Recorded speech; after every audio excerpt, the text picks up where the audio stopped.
All right, folks.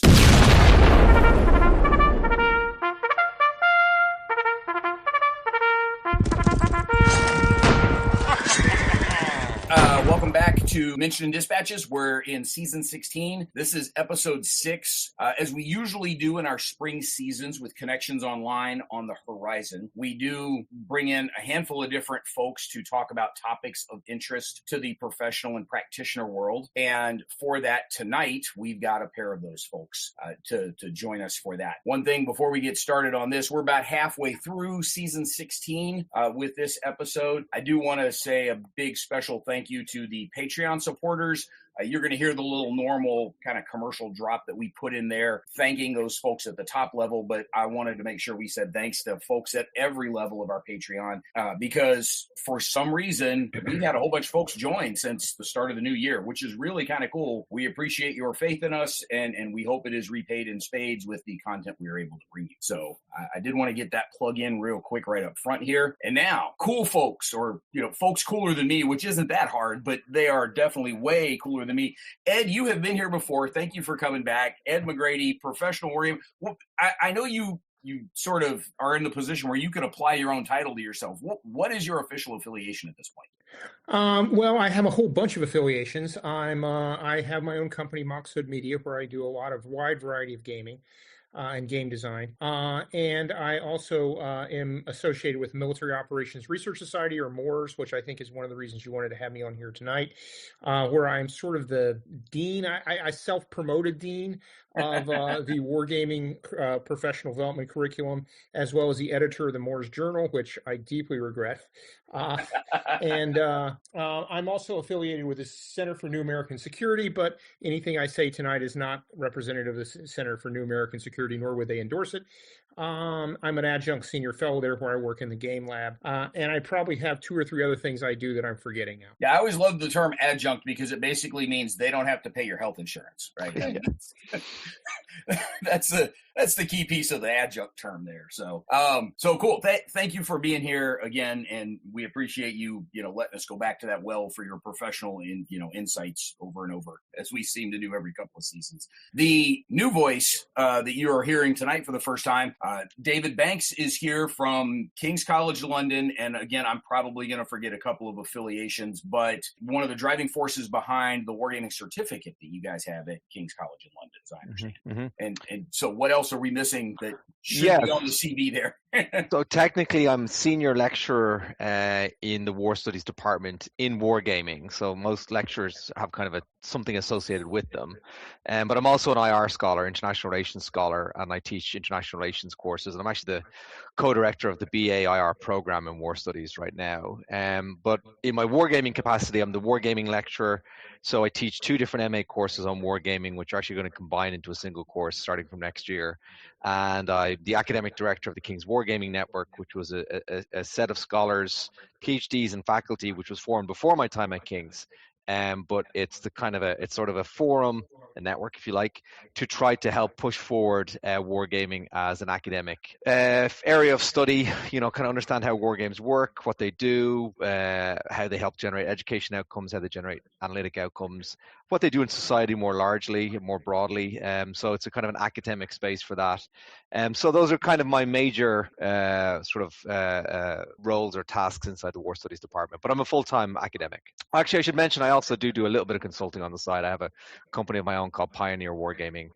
But I just do a few bits here and there, largely in a kind of consultative role about helping to try to understand how to either design, but more importantly, kind of report war games and stuff like that. That's a lot. That's very interesting, but it is a big chunk of stuff. The academic thing we're definitely going to circle back around to here in a little bit. I do want to open up with a couple of other things, just the caveat for the audience. The professional or practitioner wargaming space that we're talking about are the folks that kind of live in that serious games world. There's not like a professional wargamer tour where you can get paid to go on tour playing Twilight Struggle and all these different events. Mm-hmm. Not that I'm aware of. It'd be kind of cool, the advanced squad leader pro tour or whatever. But the professional wargaming space that we're talking about are folks working in national security, defense, intel, academia, in some cases, emergency management, emergency preparedness, but all of those much more serious, formal, real world related sorts of wargaming contexts. And it's where I don't know if you guys have strong feelings one way or the other. Terminology does matter in many cases. Whether professional versus practitioner seems to not, they seem to be fairly interchangeable. The problem is you talk about professional wargaming and people think like the tennis tour or the golf tour, that you're on a wargaming tour being a professional wargamer. And obviously that's a little on the silly side, but Ed, have you really ever had strong feelings one way or the other on the terminology? Oh, yeah, I have strong feelings on the terminology. I believe I've been a very strong advocate for the term professional gaming because, first of all, we don't just do wargaming in the professional space. We do a whole bunch of other stuff that involves everything from in my personal experience, I've gone from everything from automotive adhesives to working with political parties. So it's not wargaming necessarily. Though people sometimes prefer that term, like the automotive adhesives guys preferred to call it wargaming because they were fighting their competitors. So I think professional gaming is a good term because it describes what we do, which is we put on games on topics of which and for people of which have professional interest in what they're doing in the game. It's not for entertainment. It's not amateur, but it could encompass a wide range of things from educational games in elementary through high school and college to people in the Pentagon actually playing games rehearsing for Iran. Hope they're doing that, especially the outcomes. It spans a wide gamut of stuff. It describes what we do a lot better than just simply the term wargaming. And it also, I think, moves us away from the hobby gaming community, which I think as we become more professional, we need to honor the fact that we come from the hobby community, but we are not the hobby community. And I think that establishing a little bit of distance from especially Hex Encounters board wargamers is a good thing for our hobby because I think we need to be more inclusive by including role players. I think role-playing game designers are much more, or dungeon masters are much more similar to what we do than actually Hex Encounters gamers. And so that kind of thing is why I think we need that term. I agree it can get confusing, but so can wargaming. So I'm not sure I have another whole speech on the topic of why we are confused about what we call ourselves. So I'm not going to go into that here. David, feel free to disagree with everything Ed just said. No, actually, it's funny. He just had a bunch of stuff there that kind of, chimes with a lot of my own thinking on this. I think, one way of thinking about what we mean by professional might be applied wargaming, right? Because, to Ed's point, a very simple way, it's an oversimplification, but all models are oversimplifications, of ways of sort of distinguishing games in general is games for education, games for entertainment, games for analysis. And I think when we're thinking about professional war games, we're thinking about those games that are for either education or analysis, right? They're applied, like they have a purpose beyond the playing of the game. They may well be very entertaining. In fact, that's a recurring both strength and weakness of the method, right, is that is fun, which means that participants often discount their experience because of that. But it's not the purpose, right? You're not supposed to be bringing everyone into a room. And I'm sure Ed would know this more than anyone that, anytime I talk to potential clients or people who are interested in running a game, the major point of debate for the first few weeks is always like, what are you really doing this for? What is the purpose, right? Because we need to know, is this really just fundamentally a team building exercise? Or are you actually trying to learn something about your organization? Or are you trying to test a plan? Are you trying to understand a system? Are you just trying to teach? Are you trying to socialize members of your organization into understanding a problem the way you guys understand it, so they kind of have that template? So it's applied. It's set towards a purpose beyond just, hey, we'd like to play a game, or a game is a fun thing to do. So I think that's one part I agree with. I think the other part that Ed mentioned here about the phrase war game, I kind of forget it all the time. In fact, how loaded and charged that term is. And it's a debate we've had at least 3 times since I've taken over as academic director of the Wargaming Network about should we be changing it to the King's something else network. Serious game sometimes comes up. I've got issues with serious game. I'm willing to talk about professional game, these kind of conflict simulation. And we always just end up coming back to the term wargaming because it is the kind of term of the art, right? And so the way I always phrase this to people is like, it's like when people go into a restaurant and they order a Coke. They really probably mean a cola, but they say Coke, right? So they say the brand when they mean or they say the brand, or the people might come back and say, we've got Pepsi. And you're like, oh, yeah, that's fine. They're saying the brand when they mean the product. And so wargaming is kind of the brand name for a product that's a bit more expansive, considerably, in fact, more expansive than kinetic warfare kind of stuff. I think one last point on what Ed said here about expanding the net beyond commercial wargaming. I mean, professional wargames, share and rely so heavily on design developments in the commercial sector, right? I mean, the commercial sector is at the forefront of design innovation, but I think the net is cast much wider, as Ed said. My own research, my own experience of wargaming, but also my research of researching and talking to professional wargamers about what they do, is it actually is much more like Dungeons and Dragons. They're facilitated experiences, where you have, an individual or a set of individuals who are guiding the players through their activity. A lot of it takes place in the theater of the mind. It's rarely just a kind of straightforward hex encounter type experience. And so, while there's a lot of that DNA inside commercial or professional war games, I should say, I don't think that's a fair reflection of what seems to be going on in the professional space. But I think Ed could speak much stronger to that than I could. Yeah, I just want to reply to a couple things that David said. I find David and I agree on a lot of stuff, which both shocks me and confuses me. But nonetheless, one of the things is I would roll back and say, before we establish what we're trying to do, a lot of times with sponsors, you have to establish what you mean by the word game, because they're thinking of one thing and you're thinking of something completely different. So, and that's a whole course lecture I have on that. The other reason I prefer professional games is I am trying to start a professional society.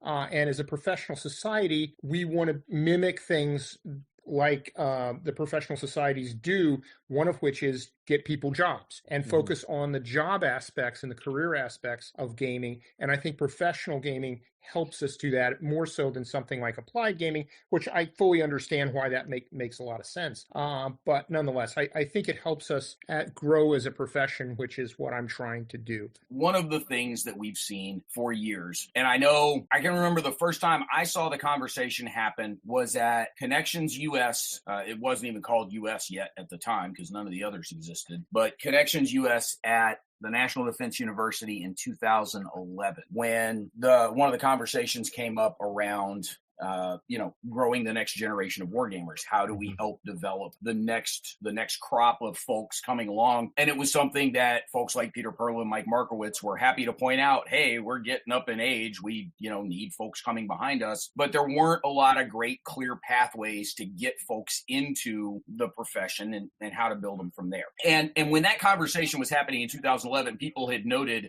look, guys, we've been having these talks for over a decade now, so it's not like it was new then. We do seem to have made some progress along those lines. And the crop of students, many of them coming out of Georgetown, but also coming from some of the other universities that now have legitimate wargame classes, does seem to help expose folks to the idea of the profession. We are actually having some folks leaving the profession, and so now there are places for those youngsters to come up. And so we've made progress there. There's still room to improve. There's still things we could be doing. What I wanted to ask about tonight was, okay, great. You've got that wargaming job. You're now 4, 5, 6 years into that profession. Now what?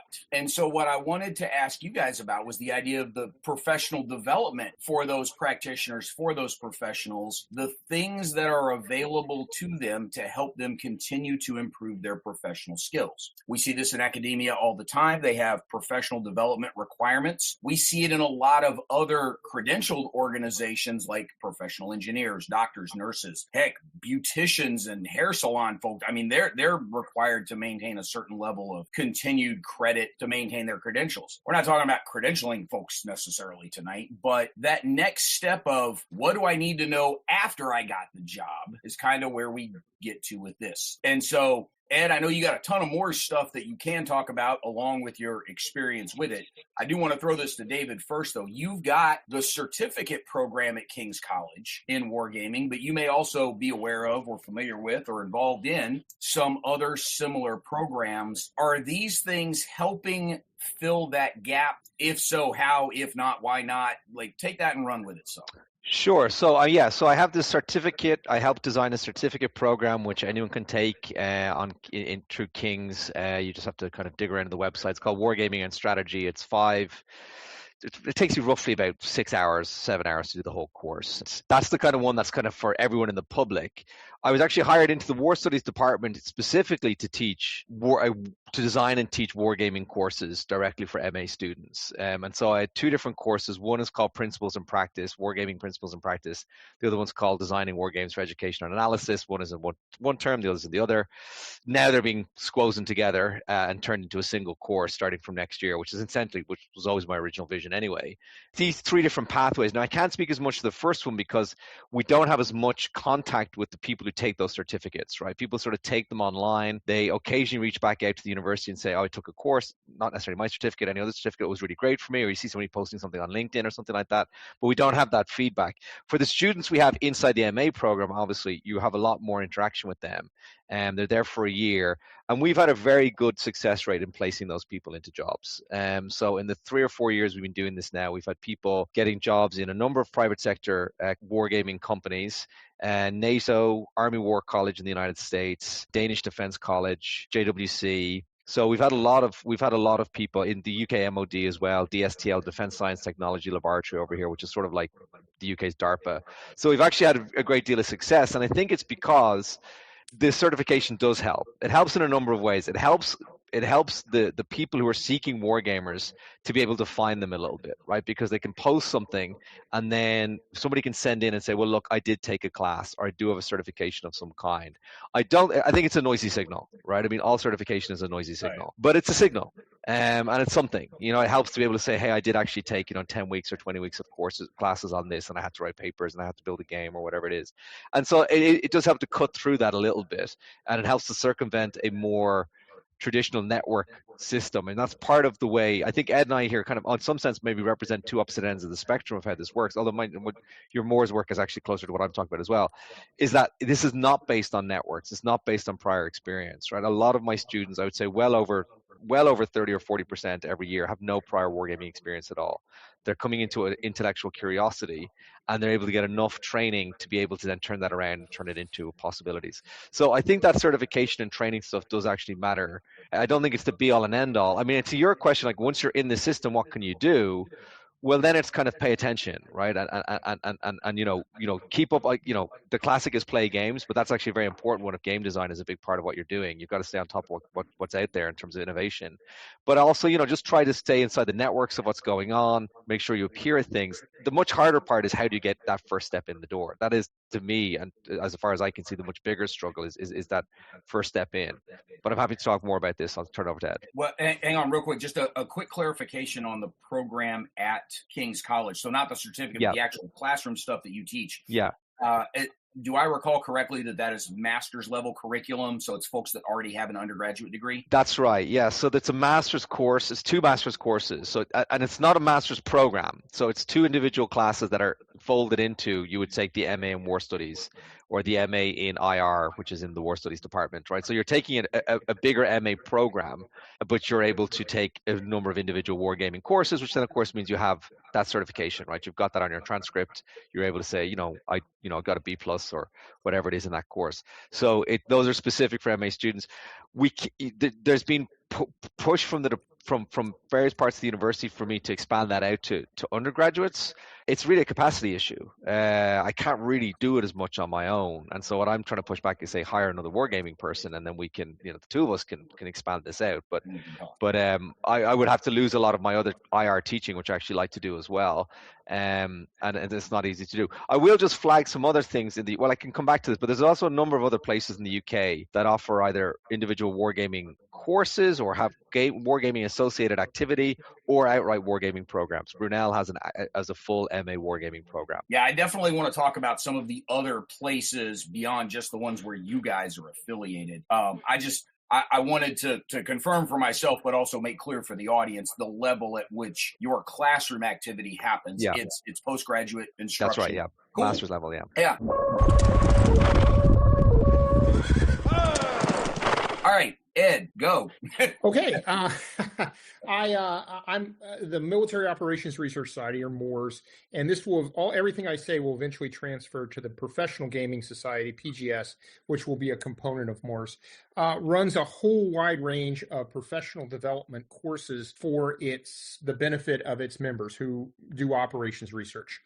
And as part of that, they offer a whole series of courses on wargame design. I sort of manage all that part of the process for war game design.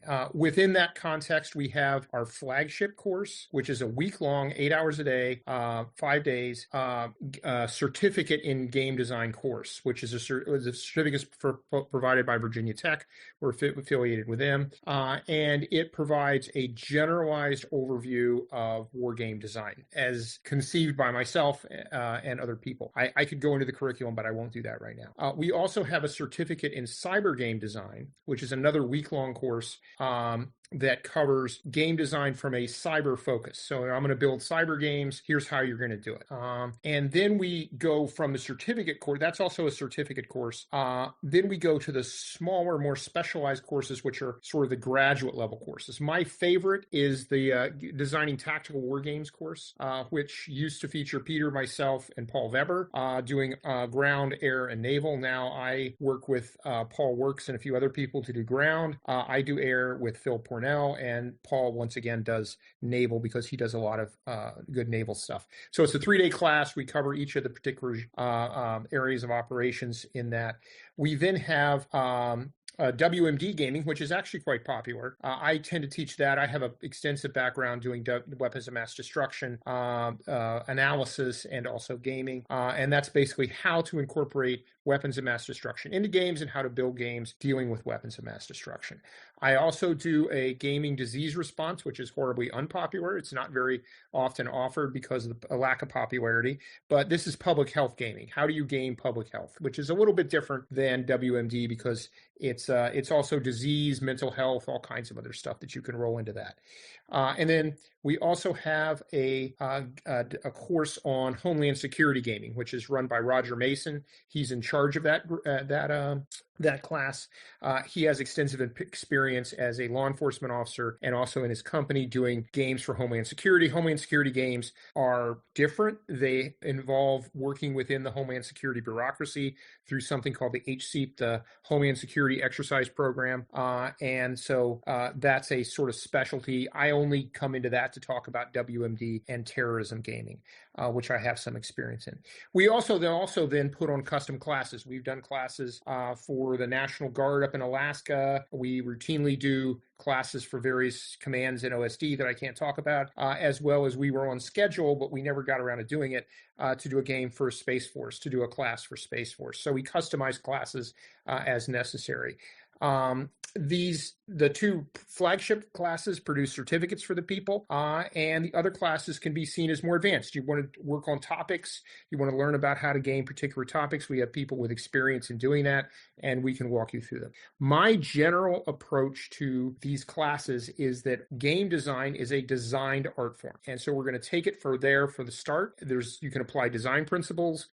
And I want people to think about what is a good game and to understand what a good game design is, as opposed to a process-based approach to game design, which a lot of classes and a lot of curriculum, rightly, for various reasons, focus on. So we focus on two things. One is this concept of design in games, and the other is analysis. And now analytical games, integrating models and simulations into games, thinking about games as technical enterprises, particularly war games, as technical enterprises that you have to look at. And that's where Paul and Phil kind of come in as two of my co-teachers, and they work on the analytical side. So we try to have a balance. We have a variety of speakers. I try to keep it entertaining because, like I said, we're an independent organization. People don't have to take our classes to get credit.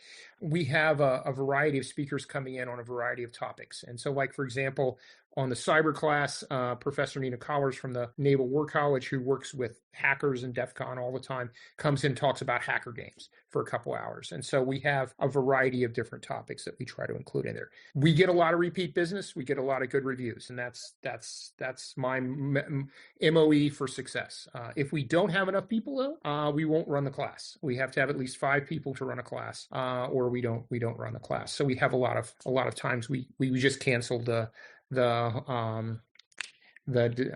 think it was the disease response class. So anyway, We always cancel the disease response class. So anyway, that's what we do at Moores. If you want me to talk about how to grow as a mid-tier game designer, I can talk about that, but I'm going to talk about it from the perspective of someone who has hired and promoted and dealt with a team of individuals working on game design, and how you want to think about your career moving through gaming, which is something I've focused on a lot with Connections too. Every year I put on a mid-career sort of seminar for somehow helping people in mid-career think about their careers in gaming. So I can talk about that, but I thought you wanted me to talk about the classes. We'll get there in a second. Without giving away the secret sauce, what does make a good game? One that engages the players. My everybody asks me that. What tells you that you've had a good game? It's when the people want to continue playing it even after I tell them it's over. That's one metric that I use.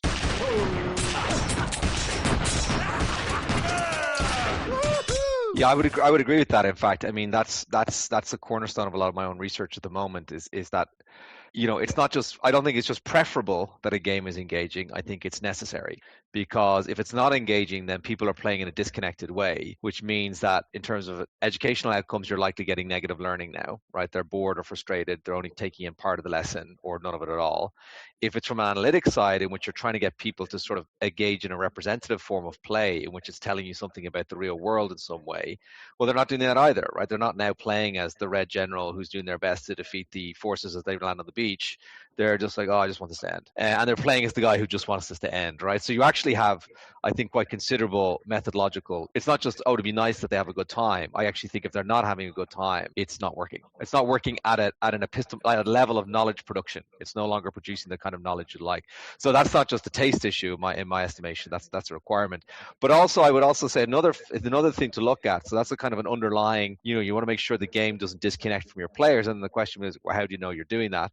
I think the other thing as well that's always really important, which is, you know, something you'll always see in the literature, people like Ed say it as well, of course, is that, you know, how close is it to the purpose of the game, right? You know, I think especially sponsors often want games to do everything at the same time.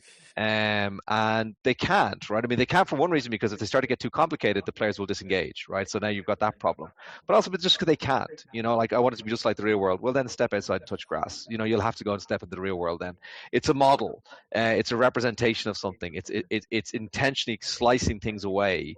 In fact, I usually say to my students is don't think about what you're putting into your game. Mostly you're not putting things in. Mostly you're taking things out. So how you know what you're taking out is because when you remove it, the purpose of the game is still being met. So that having that sense of what is this for? Like, what is this supposed to be doing? Kind of in a meta-theoretical way, I'm supposed to be educating people, but also in a very specific way. Like, I want them to learn about this dynamic or this mechanism or this particular process. And so I can't make that part of the game disappear or become too simple. But these other things around it, well, they'd be nice to have, but you know what? They're just Chrome. We can get rid of it because it's gumming up the game. So the problem with that kind of definition, of course, is it's not universal, right? It's sort of philosophically universal, but technically speaking, it means every time. Part of the process of building a game is finding and articulating that purpose, right? And that's the debate you have with a sponsor that will go on. I always tell sponsors, I don't design that many games, but when I do, I always tell the sponsors, we're going to be talking a lot at the start. Like, expect to have a lot of meetings at the start, because we really need to figure out what it is you want to do. I'll give a rough outline of a game. It's like, is that going in the direction you want? You know, and at some point you'll get a sense of this is the purpose of the game. And then it's like, okay, then leave it with me for a few weeks. I can actually go off now and work on this without you over my shoulder. So I think those are two big things, purpose and engagement. Yeah, I'd also say that I think that just to riff off of what David said, is I tend to push that when you do your analysis, and you should be doing analysis as a game designer to understand the problem and work with your sponsor, you'll build your own point of view. And incorporating that point of view into the game is also something that makes it different and engaging for the players. So building your own point of view as a designer is important. The idea of the game can't be all things, I think, is something that folks that don't understand gaming always have a problem coming to grips with, right? If I'm going to go through all the time and trouble of bringing you in here and bringing a bunch of participants together to have this game, I wanted to do as many things as possible. So story time. I had an old director of exercises at DHS tell me one time, I want a massively multiplayer role-playing game where everybody's going to have thousands of people playing it, and it's going to be on prevention of terrorism. And I said, okay, what do you expect the guy playing the guards in the building next to the building that's getting attacked to do in your game? Okay. Essentially nothing, because they're just sitting there in a guard booth for the entire game. So you got to think about a lot of stuff, and people don't understand how to develop an engaging game, and that's one of the things our certificates kind of both David's and my classes try to put them through. Yeah. What are the decisions we want people to make? How do we incentivize those decisions under conditions that would actually exist when they have to make them? Like, standing around a building as a guard, who cares? I think that point about decision is very important, right? Because I think it does get at it, right? If you think about an educational game, right, what's the kind of point of the decisions? Well, if you're building a game in which the purpose of it is to communicate a model to the participants, like we want you to see that this is how we see the problem, right? Like this is our doctrine and we want you to experience our doctrine. Then the point of them making decisions in some sense is to learn what happens when they deviate from, or, they're not following the kind of rules of the organization in some sense, right? But it's still about making sure that the game is going to help bring those decisions and those decision points into the foreground. By contrast, if you're building an analytic game, right, what's the point of decision in an analytic game? Well, they're a source of the emergent knowledge of the game, right? People make choices, reacting to other people's choices or reacting to events in the game. And in doing so, they generate activity inside the game that no individual could have anticipated beforehand. And so then what you really want to do is you want to make sure that the game is going to be prompting those kinds of decisions, right? There's no point in having a guard in a booth who doesn't make any interesting decisions, not just because it's a waste of that person's time, not just because they'd be disengaged, so anything they do is not very good knowledge to begin with, but also because it's not useful. How are they going to, unless you think there's some sort of butterfly effect dynamic going on in world politics where if a guard puts out their cigarette 5 minutes early, world history changes, it's unlikely to be of any special use. It's kind of wasted decisions, so to speak. Yeah, the decision space, I think, is always one of the trickier pieces in all of this that I think some folks get tripped up by. Ed, you mentioned the talk that you do at Connections, as well as probably have done in some other places for, okay, great, you've got the job, now what? Kind of that mid-career advice piece. I'm assuming some of that is, be a sponge, learn what you can from other places. But are there, as a part of that, are there specific things that you tell them to go do? These are the blocks that you ought to consider checking because you're going to learn good things by doing them. Yeah, I think you put someone in a position where they've been doing games for 5 or 6 years. They're clearly embedded within an organization, so they have a job, basically.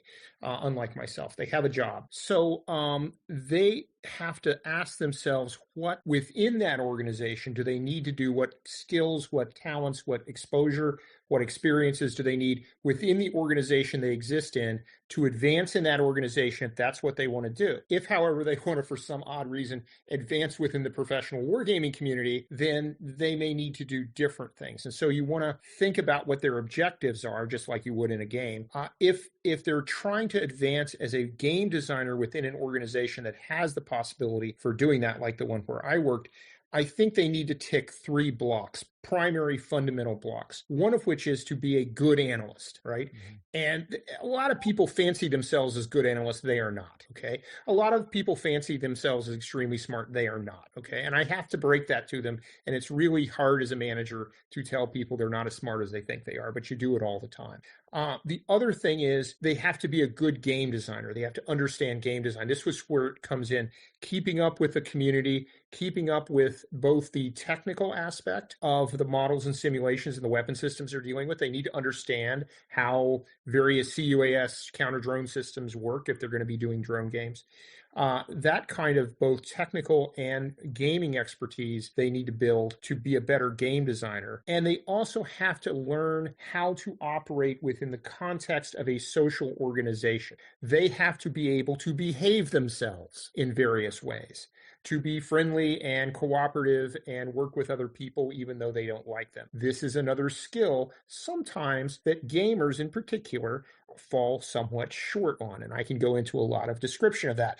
But those are the fundamentals. They have to be able to get along with people, design good games, and be a good analyst. Okay, that's a hard Venn diagram to occupy the middle spot of. So they got that challenge. Then if they want to advance, they have to start thinking of gaming as a management problem as well as a design and analytical problem. They have to manage a team. They have to manage, by that team, I mean a group of people working together to do the game. They have to manage the team. They have to manage sponsors because they have to now start thinking about getting business. So they have to manage their relationships with sponsors.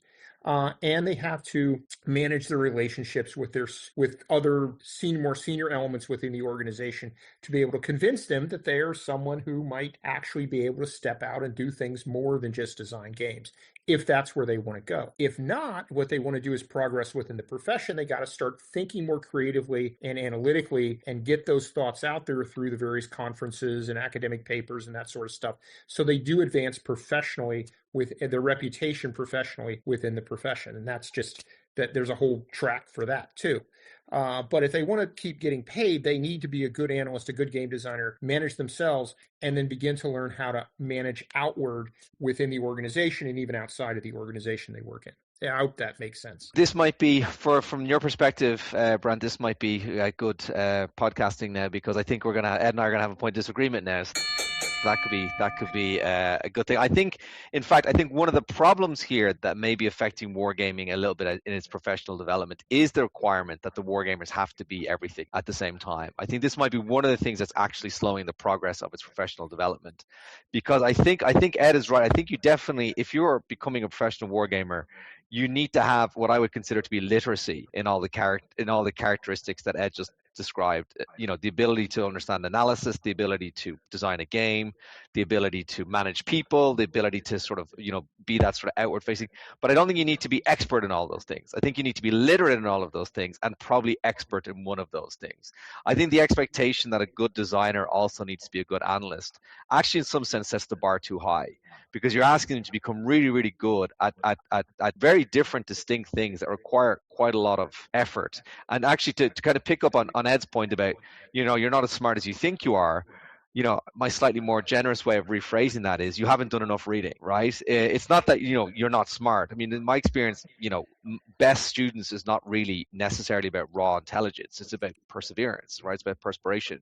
It's about that, there's a bunch of stuff you have to read and they read it. So if you want to become a really good analyst and you're really serious about being a really good analyst, then it would be in your interest to start to really study how social science methods work, for example, right? How knowledge production actually operates through the logic of cases or statistics or game theory, and start thinking about how that might apply to the way you're going to build a game or analyze the results of a game or think those things through.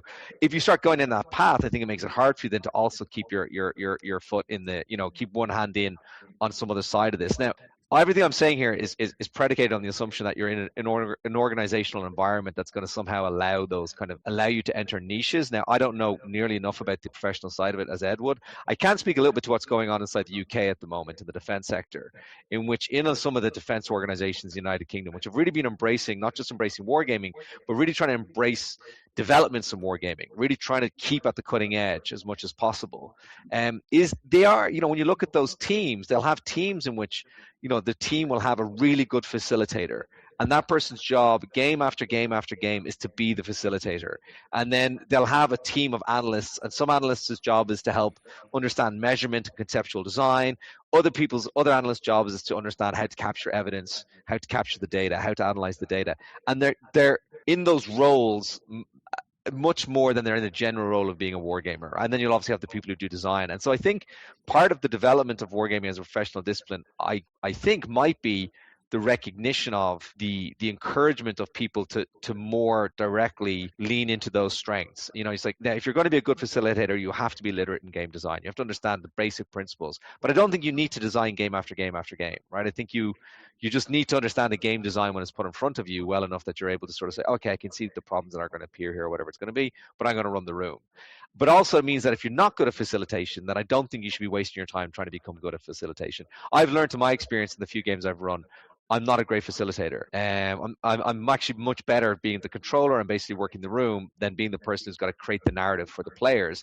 And having kind of figured that out about myself, I was like, okay, well, I'm going to outsource that job, right? That's somebody else's job who can do that better and make sure that experience is going to work better. So I think part of the professionalization of wargaming might emerge from, in the same way we don't expect a lawyer to be a lawyer who specializes in all elements of law. We expect him to be a lawyer who's literate in all elements of law and then a specialist in torts or marriage law or whatever it is, and that they become that kind of specialist. So I think here there's a again, this depends on your ecosystem, but I think if you were in the UK defense wargaming establishment right now, you would probably find that you would have more traction if you leaned into a strength and tried to develop that. And develop doesn't just mean kind of, do it more. It means, if you want to be a good facilitator, read about what facilitation is, right? Figure out how it's done in other settings and places, and try to figure out what the secret of the sauce really is, so that you will become even better at it and become more essential to that organization's requirement for that particular role. But I could be speculating more here than offering good advice. But this is, to me, is one of the ways I think that a more professionalized wargaming field will develop.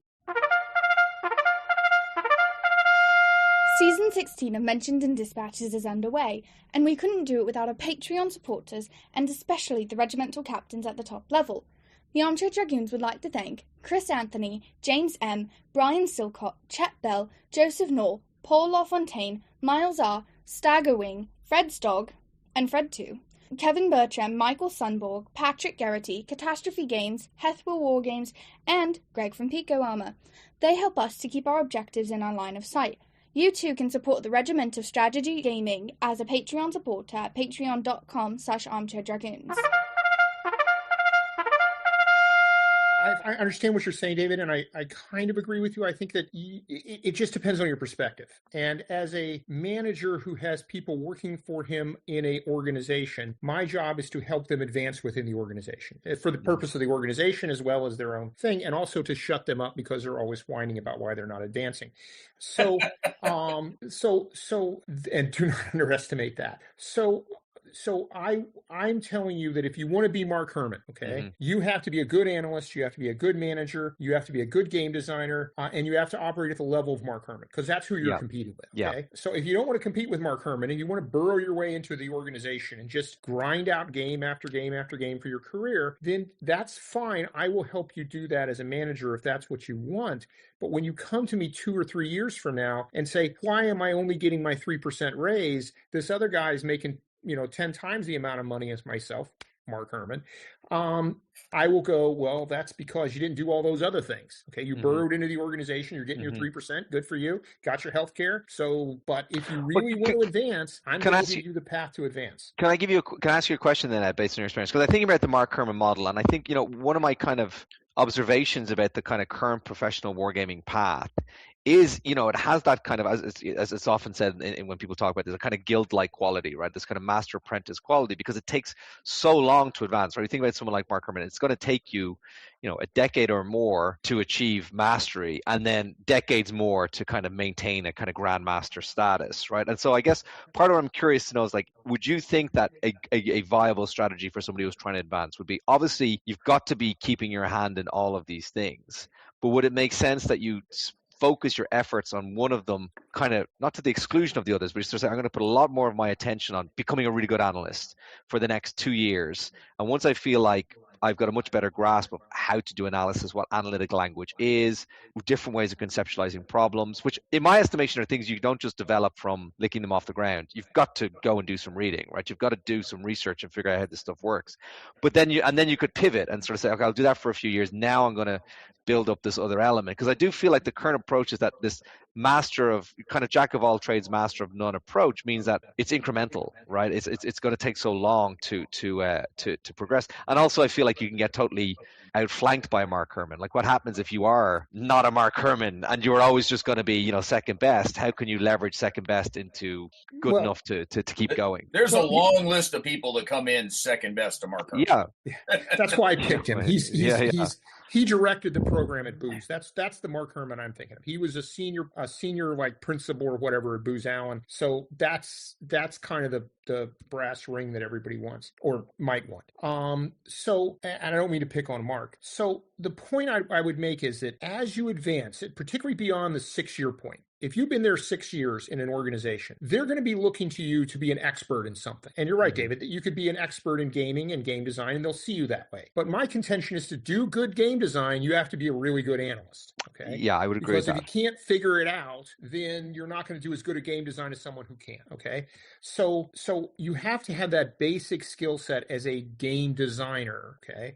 And as a person who can talk to people. And then that becomes an attractor for clients.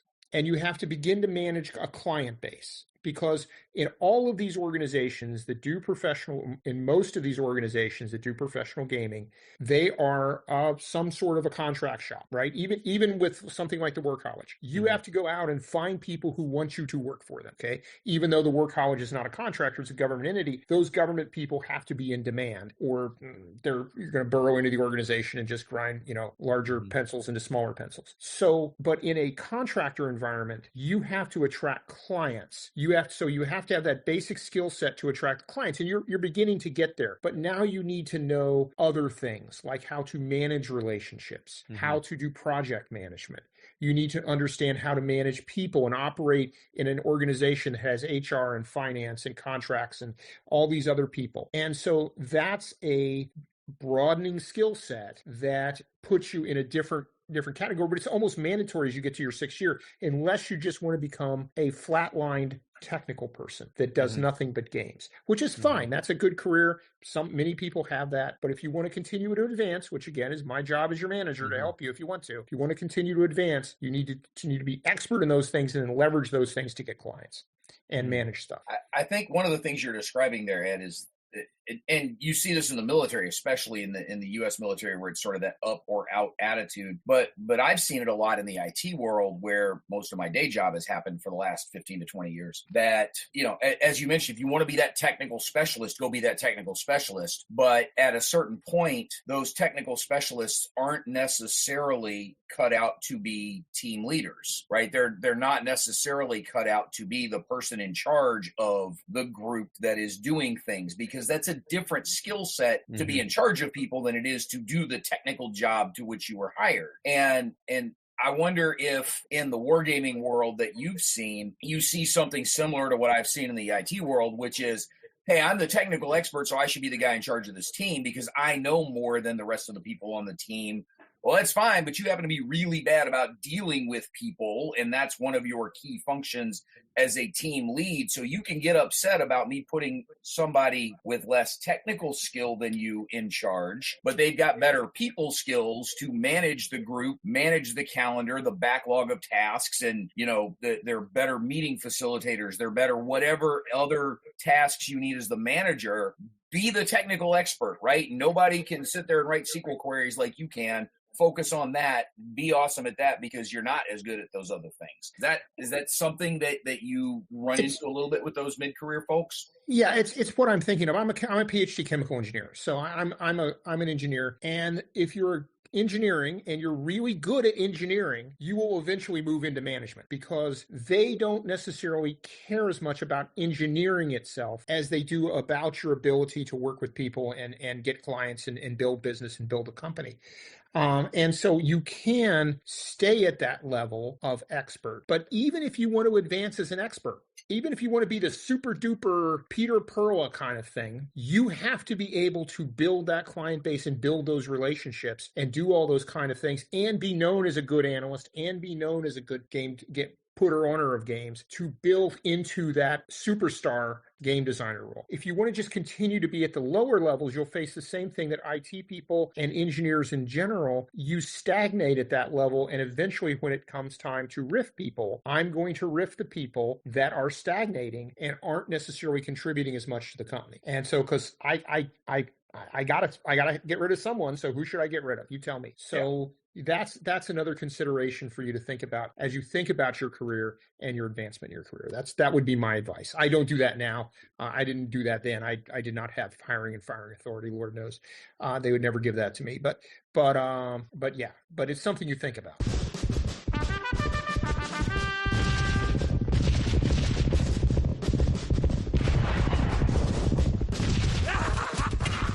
Obviously, the one point about this is the kind of classic, it's good office politics and knowing how to just, human skills in the professional world beyond professional wargaming. But I think actually one of the interesting things you're pointing out here, Ed, is essentially how, professional wargaming in some sense is still its own thing separate from the professional world, so to speak, right? So it doesn't, when I think of some of the examples I'm thinking of those few organizations in the UK, MOD, for example, in which it has been embedded kind of fully. And so it creates a space for people to kind of become a little bit niche because they're not having to have this more kind of gig economy, which I think is the way a lot of wargaming actually operates, right? In which, like you say, you've got clients, You've got to kind of show value. You're always kind of, it's eat what you kill type of model, and it's not, even in places that have wargaming like Rand or the Naval War College, they still have to go out and hunt for their next client and bring it in and sort of show the value. So I do take your point in which it's harder for you to be able to settle into one or two roles because the ecosystem which you're operating, and it still testifies to how far wargaming has to go to professionalize that. You don't just have a natural, every large organization has a small sort of wargaming department or something built into it naturally that you can just move into. You have to kind of constantly prove your value in a way that I think is not as true in some other much more established professions. Well, also just look at the superstars in the profession, right? Peter Perla, for example, he was the best analyst. He was very articulate at being able to write. He was a great writer, and he was very well, he got along well with most people. And so I'll caveat that a little bit. So yeah, those people who are seen as the sort of pinnacle of the profession do have all those attributes. So I would say that as a mid-journeyman, mid-level career person, if you're going to aspire to something, aspire to the Mark Hermans or Peter Perlas or whoever else you fancy as the pinnacle of the career. Yeah. And if I could just jump one last comment onto that, Ed, because I think now that we're kind of saying this, is crystallizing some ideas in my own mind, which is, I'm always encouraging my students to network, and I try to network as much as I can on their behalf and stuff, because it really does talk to the ecosystem being about networks and, affability and getting along with people. And I think something you mentioned earlier about, gaming as a sort of hobby area, has a lot more sort of social ne'er-do-wells who, don't play well with other people as well. And I think the point we're both sort of getting at here is that your ability is not enough, right? Like, if you're going to turn people off, you're going to turn clients off, or you're going to sort of say it's my way or the highway all the time, then, you're cutting your own nose off, right? To spite your face, right? It's not really going to help your career. There is an element here which is about people management, glad handing, getting along, developing your network, which then if you've got the underlying skills to back that up, you'll be able to move forward. But having the skills alone, I think, is in the ecosystem of wargaming is not enough. And also, if you want to progress within the community of professional gaming, it's a small community. Yeah. We know what you're up to, or we will know what you're up to soon enough. So, and in addition to that, if you're a good person and gets along with people, it's much easier to rise within the community than it is for someone who is not necessarily that capable. Yeah. I had said earlier, hey, let's come back around to that. So I want to come back around to that. The academic component of this, sort of the classroom component, I guess the better way to say it, of developing your skills as a professional wargamer in that space. Ed, you've got the Moores courses. David, you've got those couple of courses that you have at King's College, plus that online certificate that you talked about. And I know that there are other places where there is some type of wargaming curriculum. Georgetown's got the wargaming class that Sebastian helped pioneer, and now I guess Andrew is teaching some sections of it as well. I know that several of the military educational institutions here in the U.S. have different variations on wargaming curriculum. I happen to know about the one at Fort Leavenworth a little better just because the guys out there are friends of mine. And so while you're at the Army Command General Staff College as a mid-career officer in the U.S. Army, so somewhere in that 12 to 14 year range, you can you'll attend the Command General Staff College, and you can, while you are there, get a master's degree, and one of the concentrations you can do is wargaming. And there's multiple courses in the curriculum. You'll do all your other master's curriculum or studies around that as well. There are comparable courses at the different war colleges, the Naval, Air, and Army war colleges. I know for sure. I'm not sure if there are at the National War College in DC. Ed, you would probably know.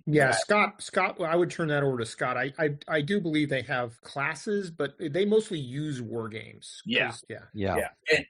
And so the problem with those ones at the service schools, and if there's a similar something in one of the uniformed service schools in the UK, obviously I'm not going to know about it, but the problem with those is you got to be in uniform to attend that school. Like you can't just show up as some post-grad 35-year-old and say, hey, I'd love to take this class at the Army Commander General Staff College. No, you got to be in the Army to do that. Or, occasionally get an Air Force officer at the Army school or whatever.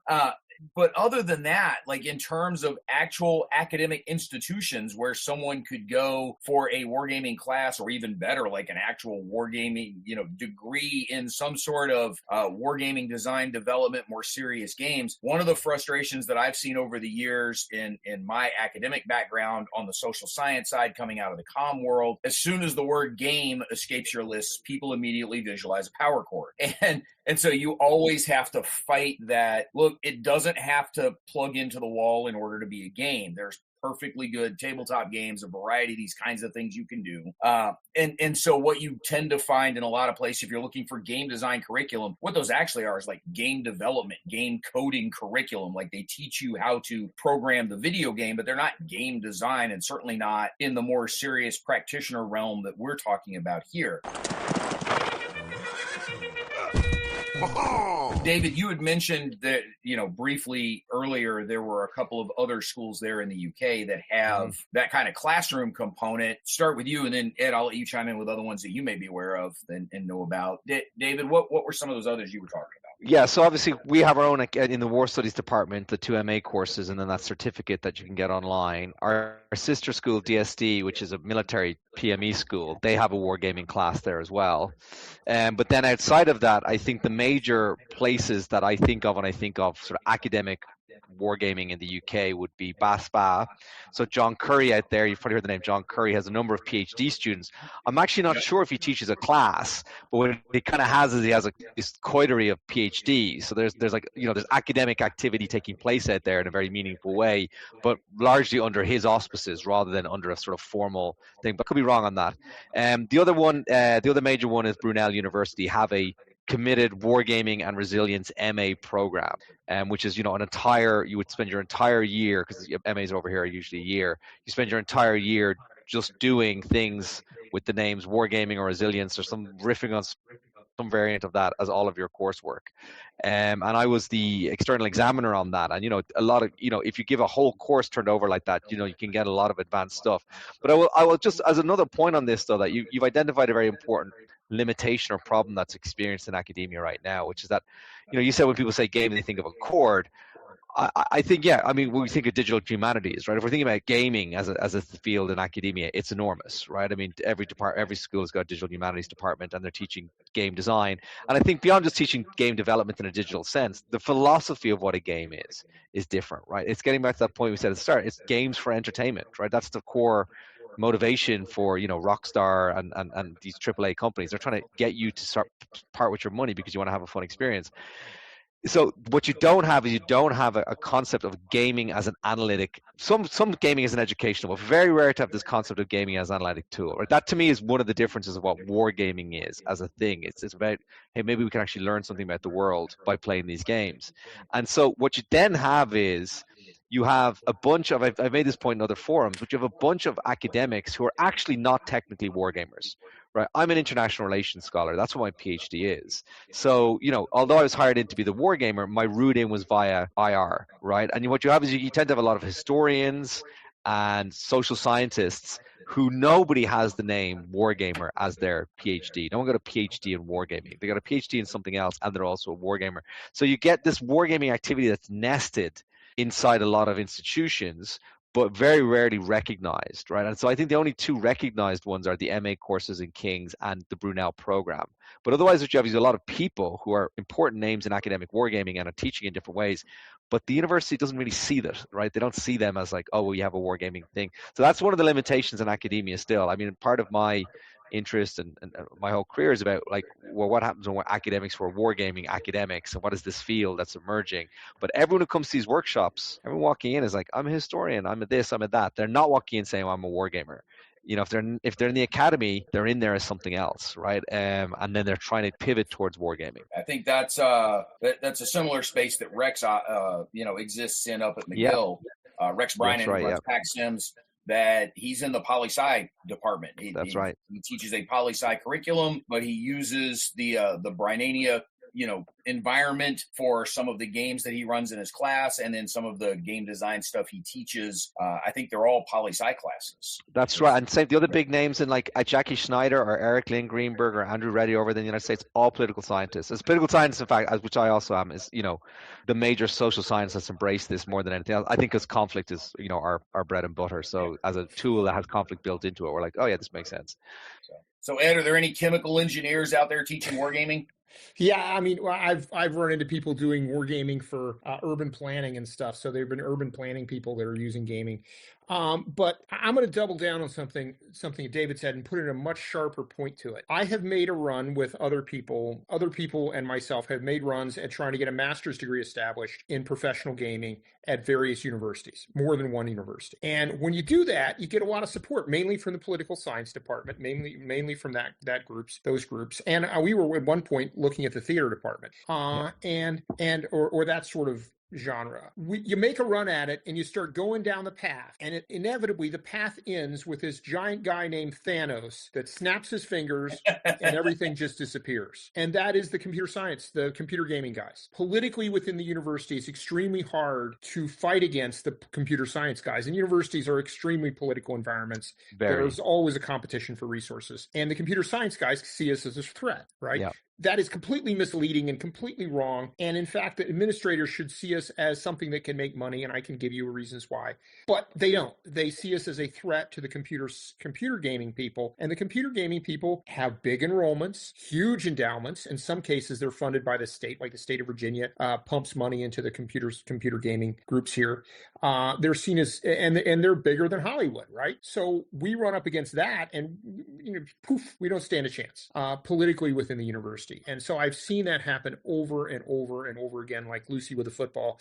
And so I think that's one reason, at least over here within major mainline universities, you don't see a master's degree or a PhD in professional gaming. In terms of people around here doing stuff, Johns Hopkins, I believe Betsy still teaches her class, Betsy Jacobs from IDA, who is a rising star within our community. Shameless plug, Friday, noon. We're doing a Moore's Talk. Just Google Moore's Talk, Game Nation. We do Game Nation every quarter. And by the time people are hearing this, that will have been last week. Oh, I'm sorry. Well, it'll be again Game Nation with Betsy and Ed. Look it up. You can listen to it still. We do a vidcast on with Moore's, talking about the news and gaming and other stuff. But nonetheless, Betsy Jacobs at Johns Hopkins has a class. I believe William and Mary may be doing something with it. A lot of the stuff that happens here centers around these student organizations that have interest in gaming. At William and Mary, at Virginia Tech, and also at Georgetown, there are student groups that do stuff. And I think there's a student group at Johns Hopkins as well. That do stuff, and that tends to generate enough interest to create a class and to get you enough enrollment to create a class. And one class, the computer guys don't care about that. They care about institutionalization of the problem and actually hiring people to do it, which would not be good. So anyway, that's been my experience. The brief digression I'll give you, and longtime listeners may have heard me tell this story before. I know I've done it on a live show at least once, that my academic background is in communication, master's is in journalism. I was ABD for a PhD in comm, and I was at a conference doing a presentation on something completely non-game related. It was something different on communication technology, but I was interested in the game stuff, and I sat in on a handful of the different gaming panels and presentations. And one of the presentations, everybody up there was doing stuff that was completely computer based. It was all digital based stuff. Now, this was a communication specific conference, so it's not like these were computer science folks. These were comm folks, but academically, the study of games in the communication world focused primarily on video games because the academic tradition is it grew out of the study of television, right? We're studying communication effects with television. Well, now what if that television becomes a two-way thing because you're interacting it through a video game console? That's where the game studies tradition comes from in the communication academic world. And so these guys are all doing their talks on different video game related stuff. And we finally get to the 10 minutes of Q&A back at the end. And I managed to flag down the microphone and I said, look, everything you guys are talking about is all very cool and very interesting. Did you consider a non-digital condition in any of your papers? Did you ever look to do something with the game that isn't plugged into the wall. And they were baffled. I mean, they looked like I had described, pickled soda or something. I mean, they had no idea what I was talking about. And one of the guys was like, can you give me an example? And I was like, chess. And the response was, oh, you can play chess on a computer. And they just went right along to the next question. I'm like, are you shitting me? Like, seriously? that you're going to completely ignore the fact that for 10,000 years, humanity played games that didn't involve electricity, and suddenly that's the only kind of game that anybody's going to talk about. Mm-hmm. And so, Ed, it goes right back to sort of what you were describing, like the computer science folks show up and they don't consider anything that doesn't plug into a wall worthy of their attention. Oh, actually, I'm going to correct you on that. That's not true. They consider the manual games to be an integral teaching part for the computer science stuff, computer game stuff. They're not unaware of the manual games. They don't disrespect them. They just want to dominate the gaming space within the university. Okay, fair point. No, that makes sense. To say, hey, where could the hobby guys find some learning in the professional space is almost going back to those pathways of how do you get to become a professional wargamer. And one of the ways, obviously, it'd be to take some of these classes, and then you've got something that you can point to on your resume that says, hey, look, I know wargaming, and here's some quantification of it. But is there something that folks in the hobby space might get out of exploring something like the certificate program that you guys offer online at King's College? Or, Ed, if they wanted to write the rather large checks to show up for one of those Moore's courses, what are the hobby folks going to get out of these, if anything? Or is this something that they probably shouldn't spend their time on because it's a little more specialized? I will say, have you seen a university tuition bill? I know. But it's look, folks can spend $4,000 on one of the courses at Moore's, or they can spend $4,000 on going to 3 conventions and play war games all weekend and not have. I mean, it's a non-trivial amount of money. It's right. So I'm not saying that hobby guys wouldn't consider it, but is it something that is sort of, only do it if you win the lottery and have some money to throw around, or is there something of real value that the hobby guys might find in one of those courses? So, I mean, I'm going to say this, right? I'm a full-time student, right? I'm an academic. So I'm going to say absolutely. Because, for me, I get quite defensive about the concept of expertise. And I don't just mean my expertise. I mean anyone's expertise, right? I mean, the point about reading other people is not, when you're doing it in this targeted way, is because they give you language, right? This is what I always say to my students, and they're like, I'm stuck on something, like do more reading. Like, I don't want to do more reading. It's like, no, it's not just do more reading in some sort of generic sense. It will give you the answer. And we was in fact talking to Yuna Wong, who's obviously so well known in the wargaming. We were talking about expertise. I was doing a project on expertise, and she put me onto a book about expertise that I'd never heard of. And then I read it, and I was like, oh, this has got a fantastic language about different ways of categorizing expertise that I would have never got to myself. So what courses like this give you is they don't just give you practical training in terms of, okay, you're going to get to build something, and that's useful. I think that's an essential part. But it also is going to give you ways of thinking about things. Hey, like, for example, I always sign Phil Purnell's piece on, like, broadly speaking, we can divide games into rigid Kriegspiels, free Kriegspiels, seminar games, and matrix games. It's very simple. But if you don't have that typology to begin with, then you've got just games, right? So now you've got 4 things, and you can be like, oh, maybe I can put them into these sets. Maybe they won't fit, but it gives you the ability to start to see gaming in a more sophisticated way, so that when you go to conventions and you get into conversations with people, you have a richer vocabulary, right? You have a richer understanding of it, right? It's not, I think people sometimes confuse intelligence and like raw intelligence with knowledge and wisdom, and it's not. Wisdom is learning, using your intelligence and learning things that you couldn't have learned on your own. So I think that's one thing. I'll just as quickly point this before I let Ed jump in. I think the other thing beyond conventions, though, is things like conferences, wargaming conferences. Obviously, connections being a very obvious one. This is still very much as we've talked about before, a networked environment, right? It is still the major route that will get you seen. And so when you go to these things, you get to meet people, you get to talk to people. You might say, hey, like, can I get involved in any of the games you're running, even just to facilitate or just to help out or whatever it is? Get your foot in the door that way. So, that's a viable way, right? People get to know who you are. They'll see you. I go to Connections UK every year. We host our own King's Wargaming Week every year, and you see the same people coming through. There's always new people, which is nice, but you'll see somebody, including young students and stuff. People are like, in their late teens or early 20s, and you see them there for the 3rd or the 4th time. You're like, hey, like, who are you? Like, I see you here all the time. Tell me who you are.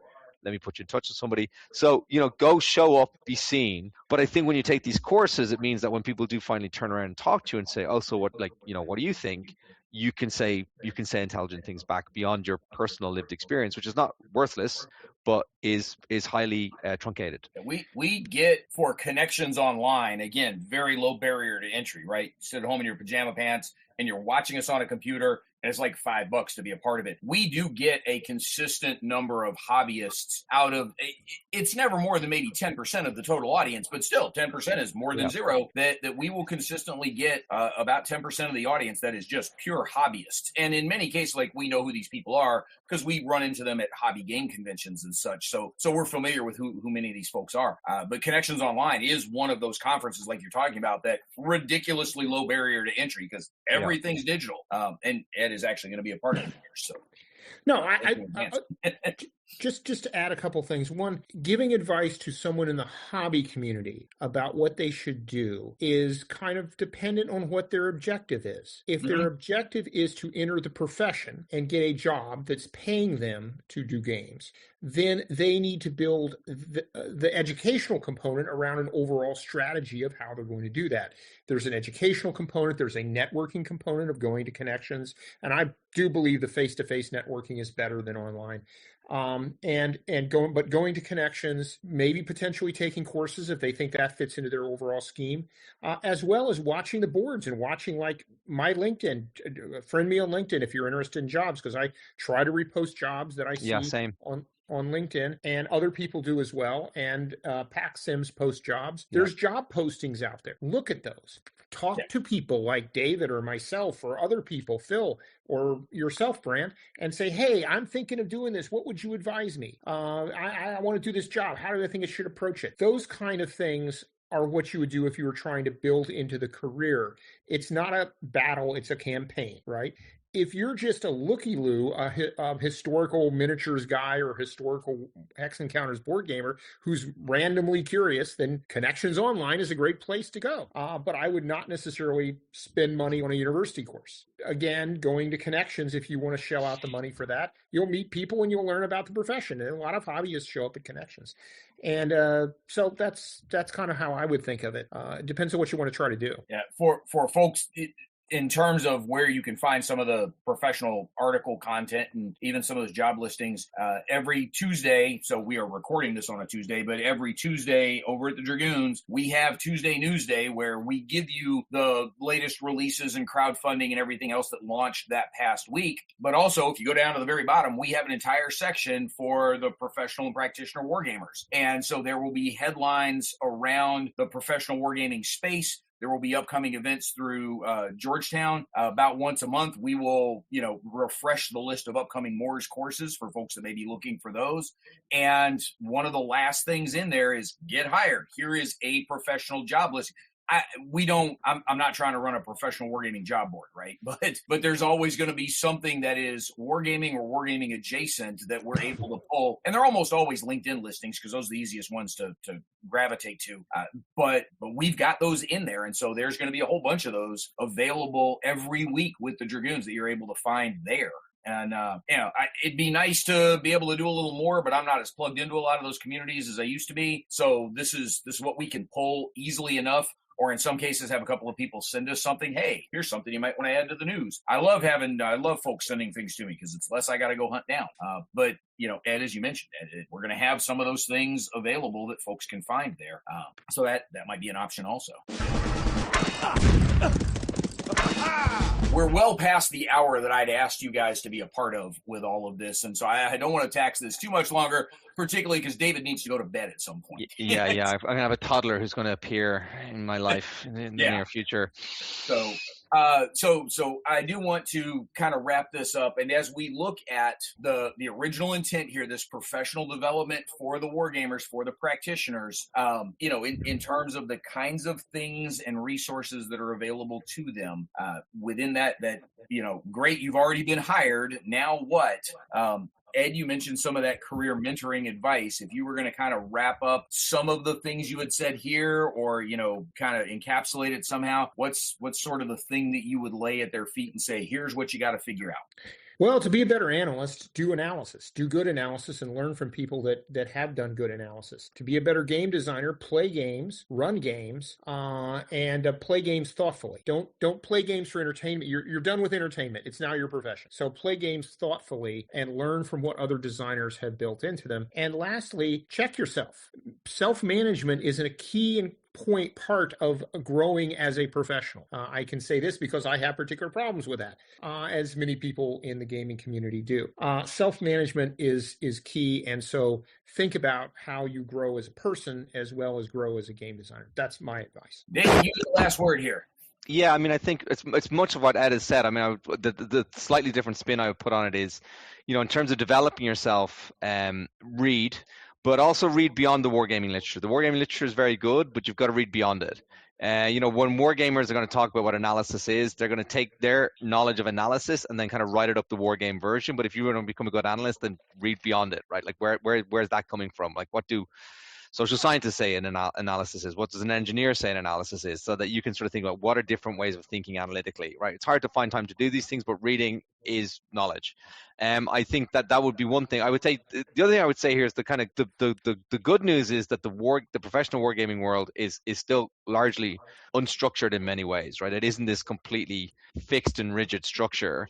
The bad news is it's not a fixed and rigid structure, right? So you've got to kind of leverage that and be aware of that. There isn't a single path. Part of what we've been trying to do at KCL is to create an alternate path, right? A path that gets you into the wargaming world via a university degree rather than via being a wargamer ever since you're 8 years old, right? Like it was a way to help people get around that limitation.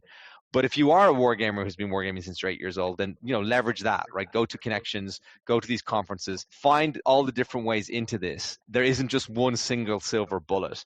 But I do think, to the point I've made and that Ed's been making is that when you do find yourself then having those conversations, try to be ready for them, so to speak, right? You don't want to be kind of like, oh, now I've got the opportunity, so now's the time for me to learn, and now's the time for me. If you can afford to do it, obviously things cost money, but in so much as you can afford to do these things, do them early so that when the opportunity is there, you're prepared. When the job listing appears, you're able to submit and say, I do actually have a certificate, or I have taken courses in this. That will make a difference. It's partly luck, it's partly opportunity, it's partly being prepared for the opportunity. Get in on the ground floor. So as this podcast is posting, registration for Connections Online is imminent. I don't think it'll be open quite yet when we go live, but probably pretty soon hereafter. And we are looking at 20 to 25 April. It is through the middle of the week. This isn't a weekend game convention. This is a professional conference. So folks would expect that you're going to be busy during the middle of the day. Thank you, King's College, for not scheduling your wargaming week over top of our Connections Online this year. You've done it like 2 out of the other 4 years we've done. Well, it's not personal. We have to work around the university when the rooms are free. Oh yeah, no, totally understand. It's just we are always going to be in the middle of April just because that's what works. Yeah, we're in the middle of May this year. Yeah, so we're 12th to 14th.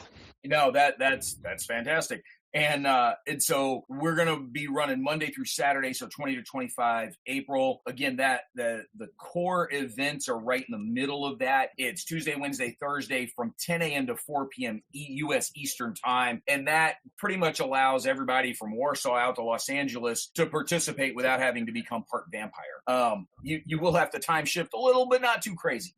And Ed's going to be a part of the program this year, as I understand it. Chris is the guy that's been wrangling that with you.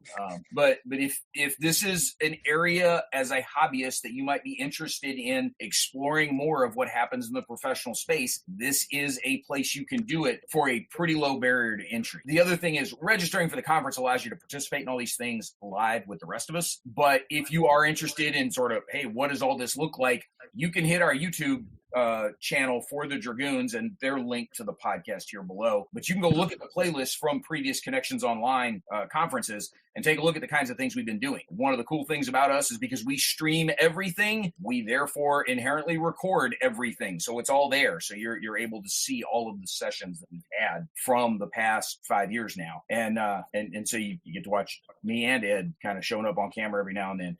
Ed being way smarter about this than I am. I'm just there for comic relief. So cool, guys. Thank you all very much for the time. I do appreciate it. We're going to call it a night so David can not have to turn into a vampire and Ed and I can get back to laughing at stuff on TV. So, audience, thank you very much for joining us. We appreciate you being here. We'll catch you next time on another episode of Mention and Dispatches.